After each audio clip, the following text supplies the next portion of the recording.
Sois le plus grand dans notre vie et dans nos circonstances. Quel que soit ce que nous traversons, Seigneur, manifeste ta gloire ce matin. Manifeste ta seigneurie ce matin, Seigneur. Montre-nous que tu es le plus grand. Tu es au-dessus de tout. Montre-nous que, Seigneur, tu es le plus grand. Au-dessus de tout. Montre ta gloire, Seigneur. Nous voulons te voir agir dans nos vies, dans nos circonstances, dans nos vies. Seigneur, tu es le plus grand, au-dessus de tout. Au-dessus de tout. Tu es le plus fort, Seigneur. Tu es le plus fort. Au-dessus de tout. Tu es le plus puissant, Seigneur. Tu es plus puissant que les circonstances. Plus puissant que la maladie. Tu es acclamé. Tu es acclamé. Au-dessus. Tu es acclamé, acclamé, acclamé. Tu es acclamé. Acclamé. Acclamé. Amen. Sois béni, Seigneur, ce matin. Bénis ta parole, bénis nos cœurs, s'il te plaît. Au nom de Jésus. Amen. Tu peux t'asseoir. Sois béni ce matin. Ce matin, je veux terminer mon message que j'ai intitulé 3 étapes vers la bénédiction. Et on va lire 3 textes pour marquer ces 3 étapes. Nous lisons 1 Samuel 16, le verset 13. Nous lisons 2 Samuel 2, le verset 4. Et nous lisons 2 Samuel 5, le verset 3. Je lis 1 Samuel 16, le verset 13. Samuel prit la corne d'huile et loignit le L apostrophe ici, c'est pour David, au milieu de ses frères. L'Esprit de l'Éternel saisit David à partir de ce jour et dans la suite. Samuel se leva et s'en alla à Rama.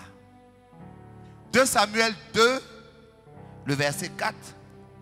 Les hommes de Juda vinrent et là ils joignirent David pour roi sur la maison de Juda. On informa David que c'était les gens de Jabez en Galade qui avaient enterré Saül. 2 Samuel 5, verset 3. Ainsi tous les anciens d'Israël vinrent auprès du roi à Hébron. Et le roi David fit alliance avec eux à Hébron. Devant l'Éternel, il joignit David pour roi sur Israël. Que Dieu bénisse sa parole. Chers amis, le même David a reçu 3 fois l'onction royale. Et ce que j'appelle les 3 étapes vers la bénédiction. D'abord, il n'était qu'un jeune homme, quelque part, en train de s'occuper des brebis de son père. Lorsque le prophète Samuel est venu, et le prophète Samuel a mis l'onction sur sa tête, c'est-à-dire l'huile, en disant, je te oins comme roi. Dis Amen. Chaque fois que Dieu veut te bénir, il va commencer à te oindre comme roi, à te destiner, à te distinguer, alors que personne ne le voit ou que personne ne le sait. À la réalité, c'est ce que j'appelle l'exaucement. Vous savez, ce n'est pas quand tu vois la chose arriver que tu es exaucé. Dis Amen. Ce n'est pas quand la chose s'accomplit que tu es exaucé. C'est que dans ta chambre, Dieu te dit, mon fils, ma fille, ne t'inquiète pas, je vais le faire. C'est quand, alors que tu es en train d'adorer Dieu, Dieu te dit, je vais accomplir cela. Personne ne le voit, personne ne le sait. Mais Dieu a déjà libéré sa parole. Et quelles que soient les circonstances, il va faire que cette parole va s'accomplir dans ta vie. Je veux entendre Amen. Lorsque David a reçu l'onction, la Bible dit que l'Esprit de Dieu était avec David à partir de ce jour. Mais David est resté un berger. Aux yeux des hommes, il n'était pas roi. Mais aux yeux de Dieu, il était déjà roi. Je ne sais pas ce que Dieu t'a promis dans ta vie et dans tes circonstances. Si Dieu t'a promis quelque chose, sache que ça va s'accomplir, quelles que soient les circonstances. Amen. Ce qui est important, ce n'est pas que tu vois la chose arriver. Ce qui est important, c'est que Dieu t'ait parlé. Si Dieu t'a dit, il va te guérir, il va te guérir. Si Dieu t'a dit, il va t'élever, il va t'élever. Si Dieu a dit qu'il va te faire percer en guillemets, il va le faire. Si Dieu dit, il va te rendre riche, il va te rendre riche. Ce que Dieu dit là, il va accomplir. Il dit, je ne fais rien sans prévenir d'avance mes serviteurs les prophètes. Donc il faut que Dieu parle dans ta vie avant d'accomplir. Reçois l'exaucement ce matin. Il dit, reçois l'exaucement ce matin. Quelles que soient les circonstances que tu traverses, il faut savoir que si Dieu a parlé, il va faire. Vous savez, lorsqu'on prie, on ne prie pas pour l'accomplissement, on prie pour l'exaucement. C'est-à-dire, je prie à ce que Dieu libère une parole. Parce que tant que Dieu n'a pas libéré une parole, je ne peux pas posséder, je ne peux pas réclamer, je ne peux pas vouloir avoir que quelque chose n'a pas encore dit. Quelque chose que Dieu n'a pas encore dit. Est-ce que tu es avec moi? C'est quand Dieu a libéré la parole que je peux commencer maintenant à posséder, à réclamer, à prendre ça pour moi. Que Dieu t'exauce ce matin, qu'il libère le parole dans tes circonstances, qu'il agisse dans ta vie. Mais David a reçu une deuxième onction comme roi. C'est ce que j'appelle l'accomplissement. L'accomplissement, c'est quand, après que Dieu t'ait dit qu'il allait faire la chose, tu vois la chose se réaliser. Je compare l'exaucement à la conception. Alléluia. Quand un bébé doit naître, il y a quelque chose qui se passe dans le corps de la femme, mais qui est intérieur. Amen. Que personne ne voit. La Bible dit que la parole de Dieu est une semence. Souvent le thème qui est expliqué dans le grec, là, je n'aime pas trop dire le thème tel que c'est dit dans le grec, parce que ça va choquer les gens. Parce que le mot semence, dans le grec, c'est le mot sperma. Donc la parole de Dieu, c'est ...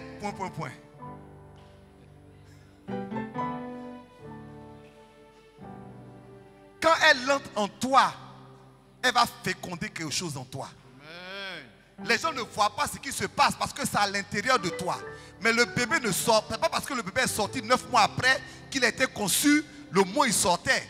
Il y a quelque chose qui s'est passé à l'intérieur et puis tout le monde voit, c'est un jour. Ce que Dieu a promis que personne ne voit là. Un matin, ça va se manifester. Et les gens m'ont dit, mais d'où est-ce que ça vient? Ça vient que la semence de Dieu est entrée en toi un jour par la puissance de l'exaucement. Mais un jour, tu vas pousser ce bébé. Tout le monde va le voir. Ah, c'est l'accomplissement. Ah, la chose est là. Tu es heureux.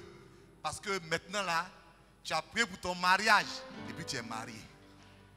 Alléluia. Tu as prié pour un enfant. Et puis l'enfant est là. Tu as prié pour un travail. Et puis le travail est là. Tu as prié pour un ministère. Et puis le ministère est là. Tu as prié pour l'argent. Et puis l'argent est là. Tu es content. Mais ce n'est pas la fin. Parce qu'il y a une dernière étape. Et c'est ce qu'on va voir aujourd'hui. On passe de l'accomplissement à l'établissement. Dis Amen. Amen. Donc aujourd'hui, on va voir ensemble de l'accomplissement. Dis avec moi, de l'accomplissement à l'établissement. Qu'est-ce que l'établissement? Il est dit dans 2 Samuel chapitre 5, le verset 3. Ainsi, tous les anciens d'Israël vinrent auprès du roi à Hébron. Et le roi fit alliance avec eux à Hébron devant l'Éternel. Et il joignit David pour roi en Israël. En d'autres termes, David était roi. Mais n'était pas roi de tout le territoire que Dieu voulait pour lui. Tu sais, si tu crois qu'une bénédiction c'est la fin, tu te trompes. Car une bénédiction peut être arrachée. Une bénédiction peut être déformée. Une bénédiction authentique peut devenir pour toi ton vrai cauchemar. Je ne peux pas dire amen, mais c'est la vérité. Tu as prié pour te marier. Dieu t'a exaucé dans le mariage. Maintenant tu dis, hé, si j'avais su, je n'allais pas me marier. Ça ne veut pas dire que ce mariage, Dieu n'était pas d'accord. Hein? Amen. Ça ne veut pas dire que Dieu n'était pas dedans. Ça veut dire que ta bénédiction qui était accomplie n'est pas encore établie.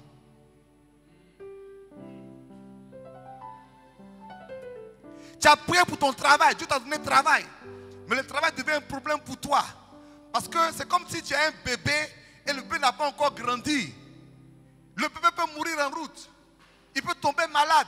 Il peut avoir beaucoup de circonstances. Tout à l'heure, le docteur Zabi nous disait que nous devons éduquer nos enfants. Alléluia. Je veux te dire que tu dois aussi éduquer ta bénédiction. Pour que ta bénédiction ne soit pas, il ne faut pas élever ta bénédiction, docteur Zabi. Non, ça c'est vrai. Tu es là, je suis marié. Voilà. Donc tu vas maintenant élever ta bénédiction. C'est-à-dire, tu vas faire tout ce qui est naturel et normal pour le mariage. Et puis tu vas être étonné qu'à la fin de la journée, le mariage n'est pas en train de prendre le chemin que toi tu voulais qu'il prenne.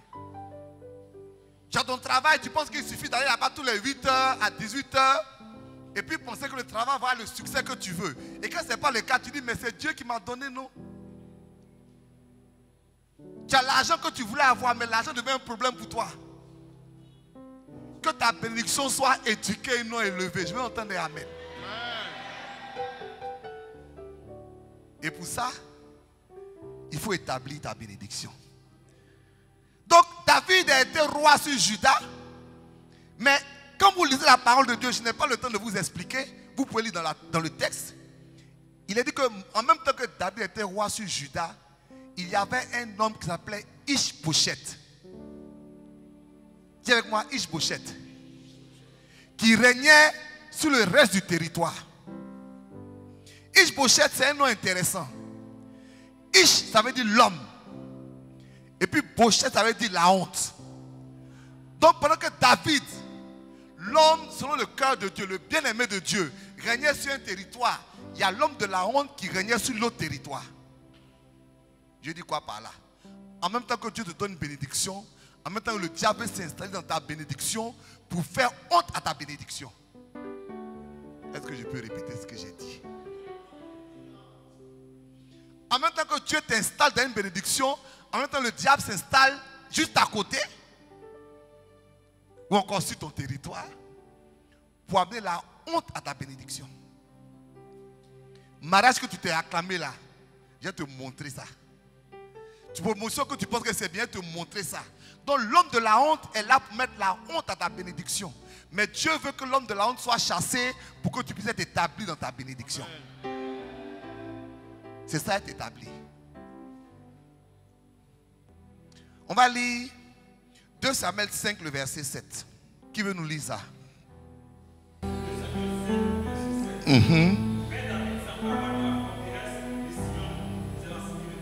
Amen. Mais David s'empara de la forteresse de Sion. Et la forteresse de Sion est devenue la cité de David. Tant que David n'avait pas une cité en son nom, il n'était pas vraiment roi. C'est-à-dire, il y a une bénédiction là qui est dans ta vie, mais elle n'est pas encore stable. Si la bénédiction n'est pas attachée à ta personne, si tu n'en es pas le propriétaire spirituel.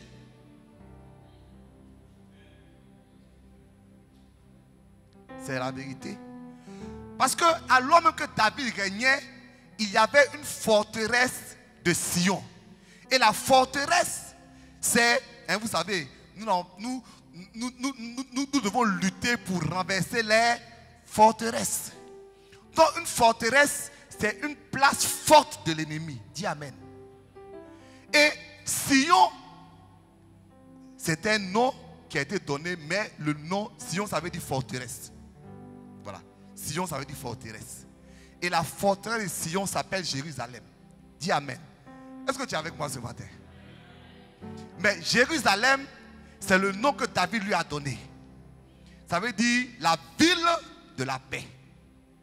C'est le nom que David lui a donné. Mais avant de s'appeler la ville de la paix, ça avait un autre nom.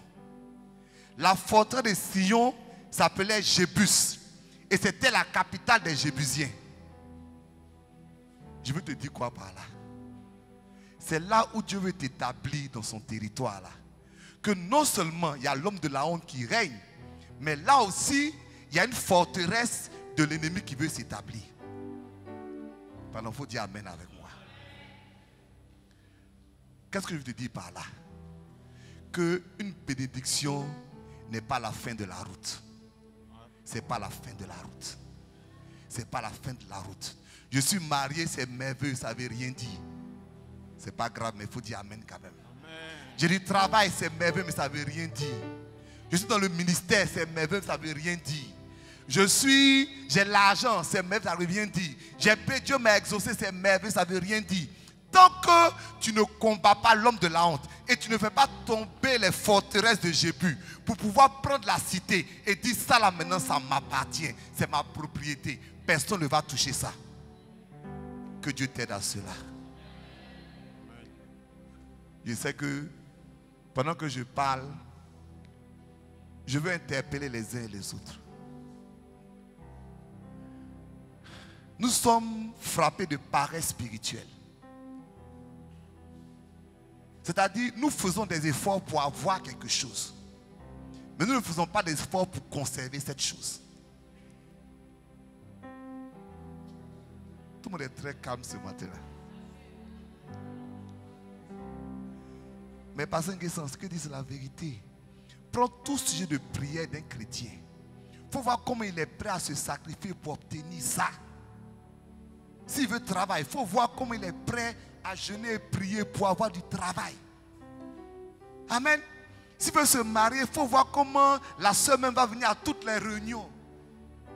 Peut-être c'est Ecodim qui va la louper. Et encore, comment elle va se tenir à toutes les veillées. Jusqu'à ce qu'on dit pam pam pam pam. Pam pam pam pam. Qu'elle a entendu ça là, elle change d'état d'esprit. Elle passe de combattante à quoi? Reposante. Quand la personne, quand tu veux quelque chose de tout ton cœur, quand Dieu te donne, tu ne comprends pas que l'exaucement, l'accomplissement n'est pas la fin de la chose. Cette chose-là peut être arrachée parce que l'homme de la honte va vouloir s'établir parce qu'il y a une forteresse de Jébus là et que si tu es un vrai combattant, prends la forteresse, chasse l'homme de la honte, établis-toi sur ce que Dieu t'a donné, la même énergie que tu as pris pour rentrer dedans, prends ça pour rester dedans.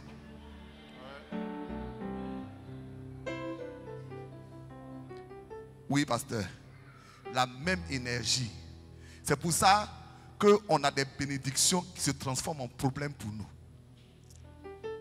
Parce qu'on ne veut pas mettre l'énergie qu'il faut spirituellement, à tout point de vue, pour que cette bénédiction-là soit quelque chose qui dure, qui s'établisse, jusqu'à ce qu'on puisse dire la cité d'eux, le mariage d'eux, le travail d'eux, le ministère d'eux, l'argent d'eux, quelque chose qui devient ta possession, que personne ne peut toucher, parce que Dieu lui-même dans le ciel a établi que c'est pour toi. Dis Amen. Dis de l'accomplissement à l'établissement. Est-ce que ta bénédiction est établie dans ta vie? Ou est-ce que tu l'as vu venir et puis tu la vois partir? Est-ce que tu as commencé à goûter et puis c'est plus tout dans ta bouche? Est-ce que tu es en train de t'asseoir sur la chose? Alléluia. De t'asseoir sur la chose. Femme, est-ce que vous êtes là? Asseyez-vous sur votre mariage. Je suis sérieux. C'est-à-dire l'énergie que vous avez pris pour pouvoir rentrer dans le mariage là. Mettez ça dans la même activité pour garder votre mariage. Je suis pasteur, je vois les trucs de foyer. Il y a une sorte de paresse intellectuelle, une paresse psychologique, une paresse émotionnelle, voire une paresse physique. Quel choc. Parce que on est dedans. Quand j'ai un travail, il y a une sorte de paresse qui s'installe parce que je suis dedans. Oh, je veux que les choses s'améliorent pour moi. Aille de gloire en gloire. Vous êtes très calme ce matin, mais je vais continuer quand même. Mon gars, il peut continuer? Dis à ton voisin que Dieu t'établisse dans ta bénédiction. Dis à quelqu'un que Dieu t'établisse dans ta bénédiction. Ce matin, je veux te donner 3 conseils qui vont aider Dieu à t'établir dans ta bénédiction. Parce que c'est ce que David a fait. Tel qu'il a une cité en son nom, il a fait 3 choses. La première des choses que David a faites, alléluia, c'est qu'il a transféré l'âge de l'alliance dans sa cité. Amen. Il a même fait mieux que ça. Il a transféré l'âge de l'alliance à côté de sa maison. Alléluia. C'est-à-dire, il a considéré que ce qu'il avait là, il fallait qu'il attire Dieu d'abord totalement dans ça.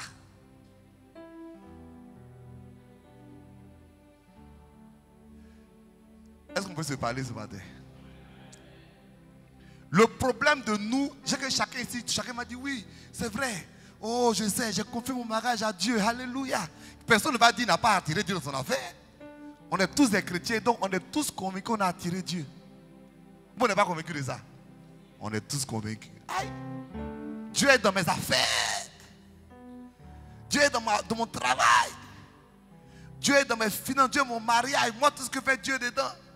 Le problème que Dieu est dedans, c'est que tu ne peux pas attirer Dieu de ta manière.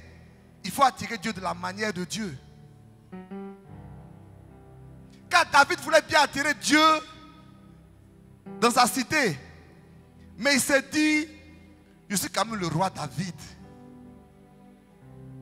Je ne suis pas un petit gars. Il s'est acheté une 4x4.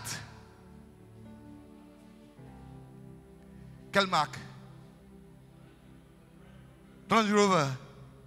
Dernier cri. Il s'est acheté une 4x4 noire, vite teintée. Un gyrophare. Intérieur cuir. Full option. Il a déposé l'âge dans le coffre arrière. Et puis il a pris un grand chauffeur et puis ils ont fait... Quand il y a beaucoup de voitures qui suivent, on appelle ça comment? Cortège.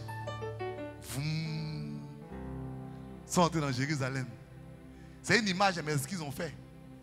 Parce que c'est vrai, il y avait 4 dans ce temps-là. Ils m'ont dit, il a acheté un char neuf. Amen. Et ils ont fait cortège pour rentrer. Ils ont rentré.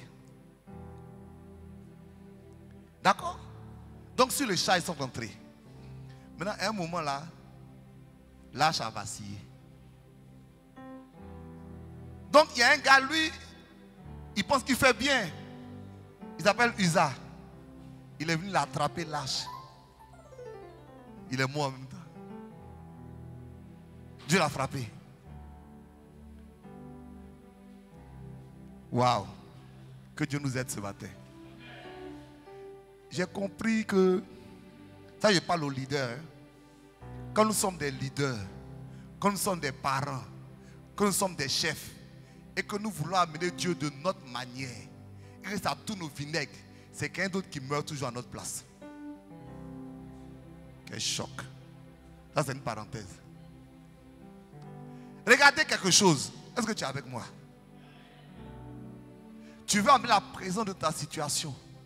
Mais Dieu avait dit aux gens que la seule manière d'amener la présence de Dieu, c'est de faire porter là sur les épaules des sacrificateurs. Et ils n'ont qu'à marcher. Si c'est 20 km là, ils n'ont qu'à marcher. Si c'est 50 km, ils n'ont qu'à marcher. Si c'est 100 km, ils n'ont qu'à marcher. Il n'y a pas hélicoptère, il n'y a pas 4x4, il n'y a pas cheval, il n'y a rien. Si tu l'as pris 200 km, tu vas marcher. Dis à quelqu'un, tu vas marcher. Tu vas marcher. Alléluia. Ça veut dire quoi? Ça veut dire que c'est une vie de prière constante tous les jours. Il n'y a pas de court-circuit, il n'y a pas de raccourci, il n'y a pas moi je veux que ça se passe vite, ça ne va pas se passer vite. Ça ne va pas se passer vite. Ma soeur, tu vas prier pour ton foyer jusqu'à ce que Dieu bénisse le foyer. Alléluia. Mon frère, tu vas prier pour ton ministère jusqu'à ce que Dieu bénisse le ministère. Tant que Dieu ne s'est pas manifesté, tu continues à prier. Mais nous, on veut prendre 4x4. Et puis quand Dieu n'agit pas vite, on se plaint. On dit, mais Seigneur, hein, tu ne fais pas vite. Mais Dieu, là, il dit, il faut marcher. Il dit à quelqu'un, il faut marcher.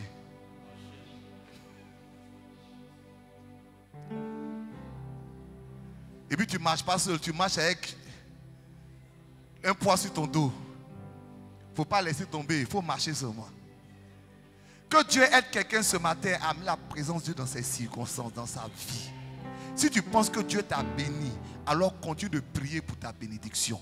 Ne laisse pas tomber, ne baisse pas les bras. Si c'est travail, si c'est foyer, si c'est ministère, si c'est quoi que ce soit, si tu penses que c'est Dieu qui t'a donné, ne baisse pas les bras. Continue de prier. Que Dieu se retrouve au milieu de ta cité. Que Dieu soit au centre de ta cité. Si tu as une décision à prendre là, laisse Dieu prendre la décision pour toi. Si tu as un challenge, laisse Dieu s'occuper du challenge. Ne cherche pas à gérer ça de ta manière au milieu de la route. Parce que le plan de David, ce n'est pas seulement qu'il voulait aller vite, mais il voulait aller à sa manière. À sa manière. Ça me fait tout sourire. Il dit, tu sais, nous les chrétiens, est-ce que tu es avec moi ce matin? Amen. Dis Amen. Amen. Nous les chrétiens, on pense que Dieu va être obligé, comme c'est à cause de son nom, de nous soutenir, quelle que soit la manière. Parce qu'en fait, c'est ça. C'est-à-dire qu'on a pris un char. Mais Seigneur, même si c'est char là, tu ne vas pas laisser l'âge tomber. Donc moi, Usa, ce que j'ai fait là, ce n'est pas mauvais. Ou bien, c'est vrai que c'est un char, mais il n'a pas laissé l'âge tomber. Il faut que je rattrape l'âge quand même. Dieu l'a tué. Pour dire quoi? Si tu étais si préoccupé de l'âge là, il ne fallait pas commencer par mettre ça sur un char. Maintenant que tu as mis ça sur le char là, laisse l'âge va tomber. Bon, je n'ai pas tout le temps de parler, mais c'est ça. Oui. Oui, ça y est, souvent, on prend des décisions, on fait les choses de la manière bizarre et puis on dit après, Seigneur, tu vois non, si ça se gâte là, c'est toi. Il dit, ça n'a qu'à se gâter. Quand tu commençais là, est-ce que tu m'as demandé? Est-ce que c'est ce que je t'ai dit de faire?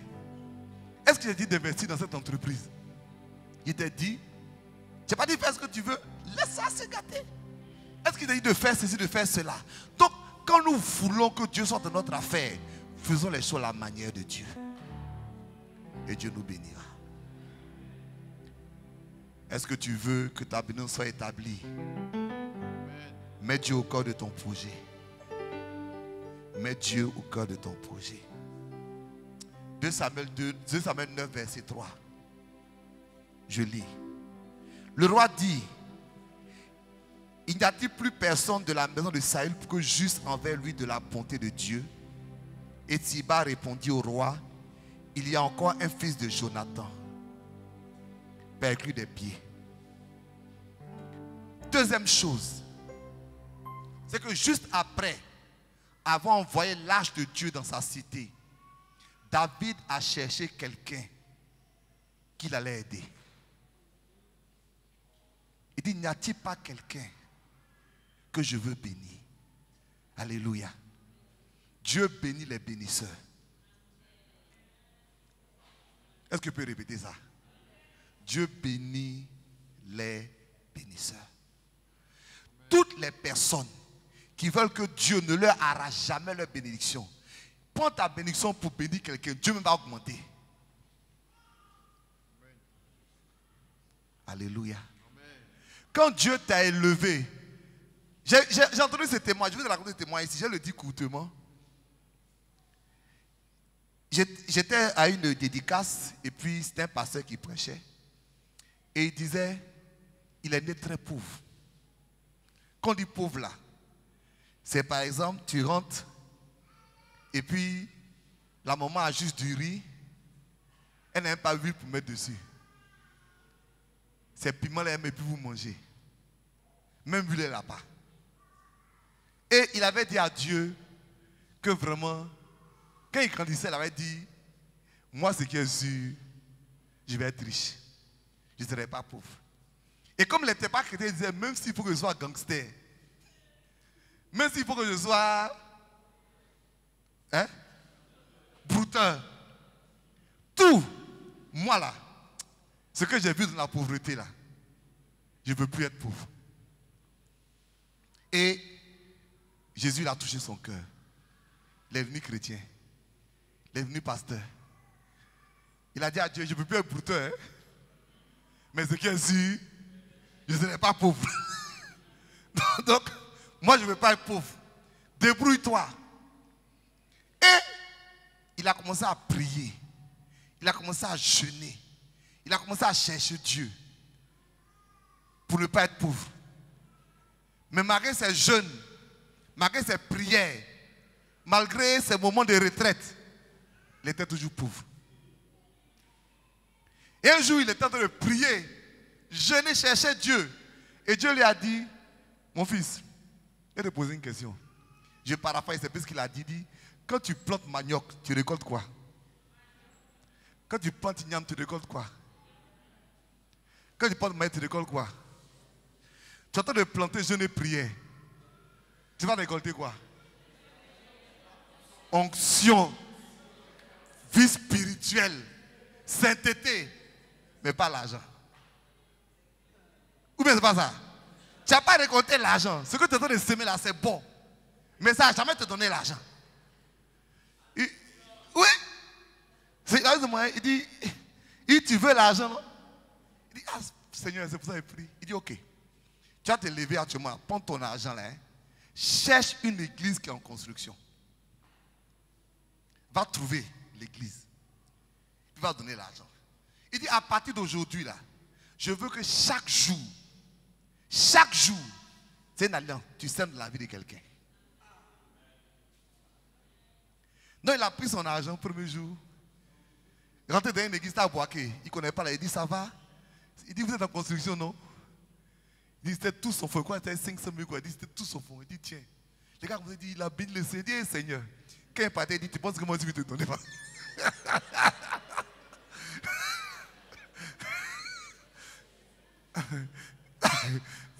Et Dieu l'a béni. Dieu l'a béni, Dieu l'a béni, Dieu l'a béni.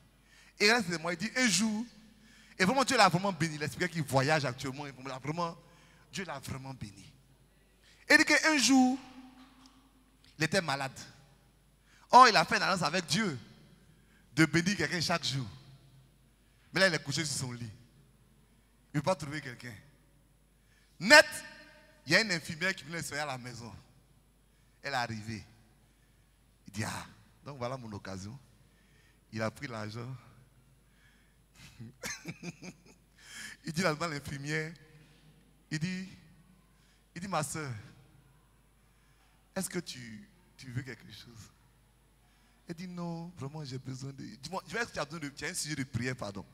Elle dit non, pasteur, tout va bien, tout ça. Quand elle est partie, il a pris l'enveloppe. Elle dit, hé, pasteur, que Dieu te bénisse. On a même été assez de prière. Hein? Hein? Il est malade. Eh, vraiment, Dieu est bon. Que Dieu te bénisse. Ce que je veux comprendre par ce témoignage, tant que son argent servait à bénir quelqu'un, Dieu a multiplié son argent. Tant que ta bénédiction est au service des autres, Dieu va te bénir. Quelle que soit la bénédiction. Je n'ai pas dit, ça c'est l'argent, mais quelle que soit la bénédiction. Si Dieu t'élève quelque part, sache comment tu vas prendre cette élévation-là pour aider quelqu'un. Comme ça, quelqu'un va dire ton bon nom auprès de Dieu. Si tu es directeur, aide quelqu'un. C'est-à-dire, vous avez les bonnes paroles des gens qui montent au pays. C'est ce que Dieu écoute pour bénir les gens. Et tu es gentil, non, tu es vraiment particulier. Que Dieu te bénisse, Dieu t'élève. Mais déjà où tu es, tu n'as pas envie d'aider quelqu'un. Tu n'as pas envie d'aider quelqu'un. Dieu t'a donné petit là. Mais tu n'as pas envie d'aider quelqu'un. Ton argent, c'est ton argent. Est-ce qu'on va chercher ça ensemble? C'est quoi ton problème? Ta position, c'est ta position. Quand il partait à l'école, toi, tu faisais quoi? Hein? On nous a mis à l'école ensemble. Toi, tu faisais quoi? Ça dit que tu ne prends pas, si tu es médecin, si tu es, même ton mari doit bénir quelqu'un, dis amen.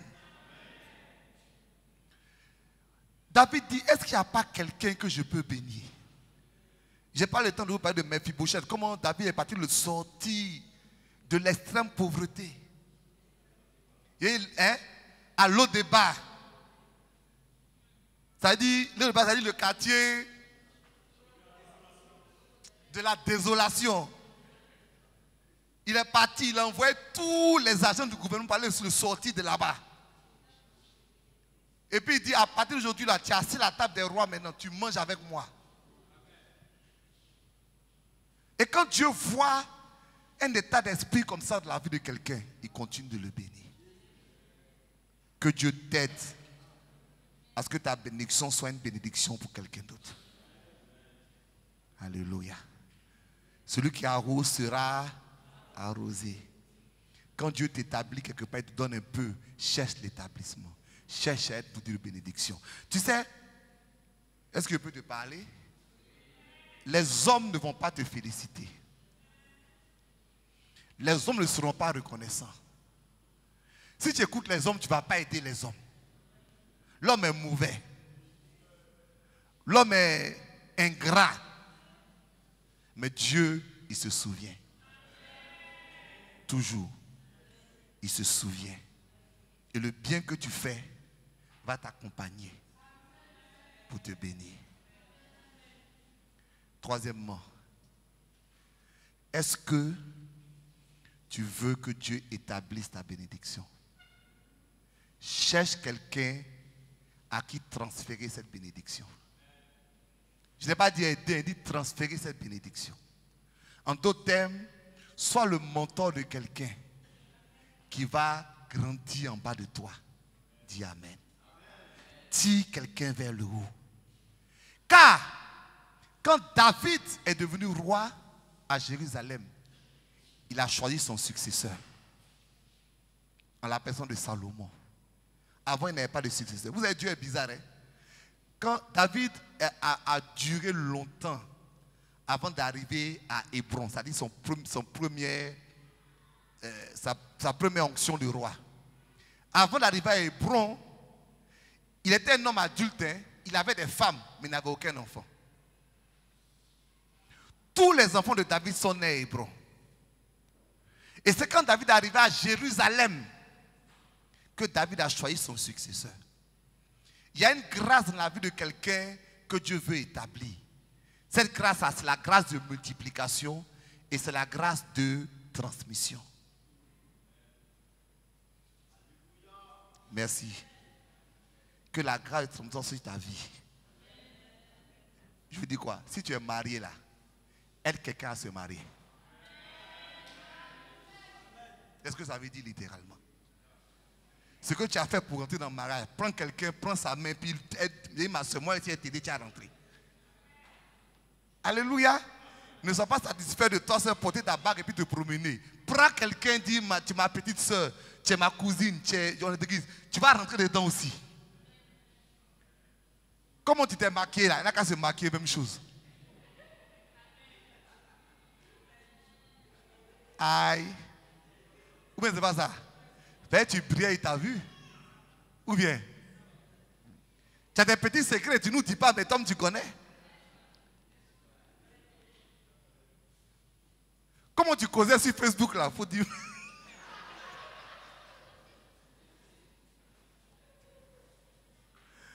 Alléluia. Si Dieu a fait de toi un homme d'affaires, une femme d'affaires, cherche quelqu'un aussi. Fais de lui un homme d'affaires. Fais une femme d'affaires. Si Dieu a fait de toi un cadre dans une entreprise, prends un jeune de l'église, dis Amen. Prends un jeune de l'église, dis viens, je vais être ton sponsor. Je vais être ton coach, pardon. Je vais t'aider. Toi, tu seras cadre dans une entreprise. On est béni pour transmettre la bénédiction à quelqu'un. Tu sais, quand tu fais ces choses-là, Dieu même te cherche pour t'établir. Il te cherche parce qu'il voit que... Bon. Je dis souvent, Dieu c'est un investisseur. Hein? Il regarde et dit, bon, parmi tous ces gens-là, quel est le meilleur gars? Quand je vais le bénir, sa bénédiction va me rapporter beaucoup. Parce que, il va me mettre au cœur de toutes ses activités. 2, il va aider quelqu'un d'autre. 3, il va chercher quelqu'un à qui il va transmettre sa bénédiction. Donc quand il voit, il dit, mais moi je te choisis, c'est toi je veux. Et quand il t'a donné et que tu ne fais pas ça, il dit, mais moi je ne peux pas arriver loin avec toi. Je ne peux pas arriver loin avec toi. Parce que petit que tu as là, tu m'as oublié d'abord pour commencer. On n'est pas arrivé quelque part, tu m'as oublié. Je me rappelle ce monsieur-là, il est arrivé à l'église, il était chômeur. Ça, c'est une histoire vraie. Hein? On a prié pour lui, il travaille. Bon travail, il a une voiture de fonction. Il ne vient pas à l'église, hein? Il prend une voiture de fonction pour chercher femme.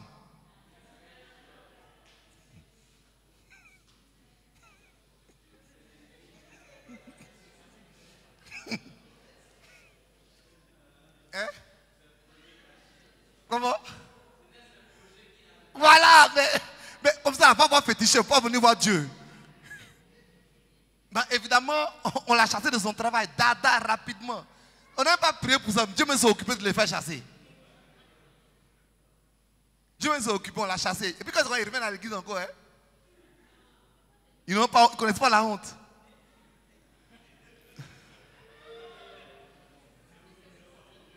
Hein? Homme de Dieu, vraiment. C'est Dieu, tu as prié pour moi. Mais bon, ça ne s'est pas bien. Voilà, les sorciers du village. Merci. Les pauvres sorciers. Les gens sont contre moi dans ma famille. J'ai ma famille là, les gens sont contre moi. Tu mens, tu as pris une voiture là pour aller faire la bamboula. On ne te voit plus à l'église. C'est pas les sorciers. C'est lui-même son sorcier. Mais malheureusement, ça c'est le cas extrême. On est beaucoup comme ça. Quand Dieu nous bénit, un peu seulement, au lieu de mettre Dieu au cœur de notre bénédiction, on le sort. On le sort. Pourquoi? Parce qu'on a prié pour quelque chose. Maintenant qu'on a la chose, on ne prie plus. On a servi Dieu pour quelque chose. Maintenant qu'on a la chose, on ne sert plus Dieu. Tu vois, non? Hein, dans l'équipe de louange, quand une femme se marie, à qui l'équipe de louange? C'est encore du coup, on voit ça. Hein? Je te promets, va dans des pays anglophones, va aux États-Unis. Tu vois, toutes les femmes, c'est les vieilles femmes. Elles sont mariées, elles ont enfants. Mais chez nous ici, là, dès que tu es marié, tu ne peux plus chanter pour Dieu. Où est le rapport? Où est le rapport entre ton mariage et puis ta voix que tu chantais pour Dieu? Où est le rapport? Dès que tu es marié, tu ne peux plus être dans l'accueil. Mais quand on réfléchit comme ça, là, vous pensez que Dieu lui réfléchit comment? Lui réfléchit comment?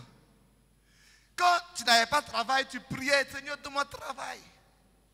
Mais quand tu travailles, même dimanche, on ne te voit plus. Je n'ai pas dit, oh, avant tu venais aux réunions du soir. Hein? Dimanche, on ne te voit plus. Quand on t'appelle, oh, tu sais, pasteur, tu sais, je suis un peu occupé. Hein? Tu es occupé. Ah. Hein? Il va au sport dimanche. Il se repose. Il est un peu, tu sais, bon, tu sais, parce que je suis un peu fatigué. Hein? Ça, c'est entre toi et puis Dieu. Moi, je ne parle pas. Mais vous savez que ta bénédiction n'est pas encore établie. Il ne faut pas croire que c'est fini. Donc, comme ça, tu vas enlever Dieu dedans et puis penser que tu vas avancer. Si tu veux que ce soit établi, au contraire, David est parti chercher l'âge qui était quelque part pour la mettre maintenant dans sa maison et s'assurer que l'âge était en face de lui. Maintenant, Dieu, que tu m'as béni là, je te mets au centre de ma vie, au centre de mon travail, au centre de mes activités, au centre de mon mariage, au centre de mes finances, au centre de mon ministère, au centre de tout. Même ministère, tu peux faire ministère et puis ne plus mettre Dieu au centre de ton ministère. Comment? Mais oui, si tu as appris toutes les sortes de techniques, tu penses que tu peux servir Dieu avec technique. On sert Dieu avec la présence de Dieu. On sert Dieu avec l'adoration, l'approche de Dieu. Quelqu'un va me dire Amen. Quand tu vois quelqu'un qui est béni et qui met maintenant Dieu au centre de ses activités, il établit. Quand tu vois quelqu'un qui est béni et qui cherche à aider quelqu'un d'autre à sa bénédiction, il établit. Quand tu vois quelqu'un qui est béni et qui cherche à transmettre ses besoins à quelqu'un d'autre, il établit. Ce qui va dire que Dieu va te faire passer de l'accomplissement à l'établissement. Que Dieu bénisse sa parole ce matin et que la grâce de Dieu coule dans nos vies. Que Dieu nous établisse. Amen.